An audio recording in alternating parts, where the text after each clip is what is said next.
고인은 가족에게 남긴 마지막 유서에서 내가 이렇게 결심한 것은 단순 주식 투자 실패 때문이 아니다. 혹시 남들이 오해할까봐 이렇게 말해두는 거야. 하고 이렇게 유서에 써놓고 분명 자살의 주된 원인이 단순 주식 문제가 아니었음을 분명히 이렇게 고인은 밝혔습니다. 정말 이렇게 고인의 삶을 절벽으로 이렇게 밀어붙인 것은 과연 무엇 때문이었을까요? 안녕하세요. 신바아빠 한창현 노무사입니다. 요즘은 누구 할 것 없이 모두 다 이제 코로나 때문에 힘겨운 시기를 하루하루 버티며 살아가고 있는 것 같습니다. 저는 오늘 이 사람이 보인다 시간에 어떤 이야기를 할까 이제 좀 생각하다가 제가 진행하고 있는 사건 중에 마침 이 코로나와 관련이 있는 산재 사건이 있어서 한번 소개해 볼까 합니다. 이 사건은 모 대기업 건설회사 공무팀 직원이 어떤 전국의 공사 현장을 떠돌다가 결국 우울증으로 자살한 사건입니다. 고인은 제 당시 만 37세 정도 나이였고요. 정말 우리나라에서 잘 나가는 대기업 건설회사의 공무팀은 주로 건설 현장 공사를 이제 진행하는 팀이죠. 공무팀에 근무했던 분입니다. 고인은 2008년도에 이 회사에 입사해가지고요. 2013년도에 결혼하고 2020년도에 이제 결국 우울증으로 이제 사망했는데, 사망할 당시에는 배우자와 초등학교 다니는 두 자녀가 있었습니다. 대기업 건설회사 정규직 직원이면 요즘처럼 이렇게 취업이 어려운 시기에는 꿈의 직장이라고도 볼 수 있잖아요. 그런데 왜 고인은 스스로 이렇게 삶을 포기해야만 했을까요? 자살을 결심할 당시에는 정말 귀엽고 예쁜 초등학교 두 자녀도 있었고, 그리고 그때 당시 고인의 연봉도 한 가족을 책임지기에는 충분히 여유가 있었거든요. 그런데 무엇이 고인을 삶의 끝자락으로 이렇게 몰아넣었을까요? 고인의 사망 이후 담당 경찰 조사 결과는 의외로 단순했습니다. 주식 투자 실패로 인한 비관 자살. 사실일까요? 37세 아직 한창 젊은 고인이 이 두 자녀와 배우자를 남겨두고 스스로 이렇게 생을 마감할 그 이유가 정말 단순한 주식 투자로 인한 비관 자살일까요? 제 당시 고인이 주식 투자 실패로 약 1억 가량의 경제적 손실이 있었던 것도 분명히 사실이고, 이 때문에 당연히 고인도 스트레스 받은 것도 사실입니다. 하지만 주식 실패가 자살의 주된 원인은 절대 아니었습니다. 그걸 어떻게 확인할 수 있었냐고요? 왜 고인이 그렇게 말했으니까요.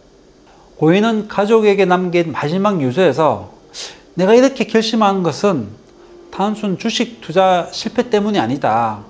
혹시 남들이 오해할까봐 이렇게 말해두는 거야. 하고 이렇게 유서에 써놓고 분명 자살의 주된 원인이 단순 주식 문제가 아니었음을 분명히 이렇게 고인은 밝혔습니다. 그런데 왜 경찰은 그 고인의 유서를 보고도 단순 주식 투자 실패 때문에 자살한 것처럼 그렇게 성급히 결론을 내버렸을까요? 고인의 유서에는 고인이 자살을 결심하게 된 진짜 이유가 수년간 가족과 떨어져서 지방 공사 현장을 떠돌면서 우울증이 왔다는 그런 이야기가 남겨져 있었습니다. 하지만 경찰은 회사 및 동료들 통한 어떤 자살과 업무와의 어떤 관련성에 대해서는 전혀 조사를 하지 않았습니다. 고인은 그 이전에도 주식으로 한 5천만 원 정도를 이익을 본 적도 있고, 또 제 당시 고인 연봉이 약 1억 가량 정도 되었습니다. 그리고 또 제 당시에는 별다른 가계부채도 없었고, 이런 점을 다 고려해 보면은 주식으로 인한 경제적 손실은 고인의 그 당시의 신용 상태로 얼마든지 극복할 수 있는 수준이었습니다. 정말 이렇게 고인의 삶을 절벽으로 이렇게 밀어붙인 것은 과연 무엇 때문이었을까요? 당시 사건을 조사하면서 주위 동료들로부터 들었던 그때 당시의 상황은 어떤 고인의 극단적 선택을 조금이라도 이해할 수 있는 어떤 이야기가 있었습니다. 고인은 사고 당시 동해 어느 방파제 시축 공사 현장 사무소에서 근무하고 있었습니다. 그 공사 현장에는 수십 대의 덤퍼트럭과 뭐 굴삭기, 중장비가 해안을 왔다 갔다 하고 있었고, 또 그 옆으로는 엄청난 동해 큰 파도가 방파제를 막 집어삼키듯이 뭐 달려들고 있는 그런 상황이죠. 보통 그 해안 방파제 공사는 그 건설 공사 중에서도 사고 위험이 가장 높은 난공사입니다. 그리고 날씨나 바다 상황에 따라서 어떤 계획된 공사 일정이 계속 차질이 발생할 수밖에 없는 그런 특수한 상황이죠. 그래서 그 갑자기 날씨가 나빠지거나 뭐 파도가 치거나 이렇게 되면은 그날 예정하고 투입됐던 이 장비를 사용할 수 없게 되는 거죠. 그러면 그 장비를 그 하청업체가 지불할 건지, 원청이 또 지불할 건지, 이런 거 가지고 계속 고인이 공무팀이니까 그 하청업체와 힘겨운 실랑이를 매일매일 이렇게 벌려야 되는 거죠. 제가 그 사고 난 이후에 이제 고인의 핸드폰을 열어보니까 고인하고 이 하청업체 사장님들하고 막 서로 언성을 높이면서 다투었던 녹음 파일이 정말 빼곡히 쌓여 있었습니다. 모든 하청업체 사람들과의 대화 내용이 다 이게 녹취가 되고 있었다는 거죠. 그만큼 다툼 하나하나가 결국은 소송으로 갈 만큼 이게 상당히 스트레스가 높은 업무를 수행하고 있었다는 반증이죠.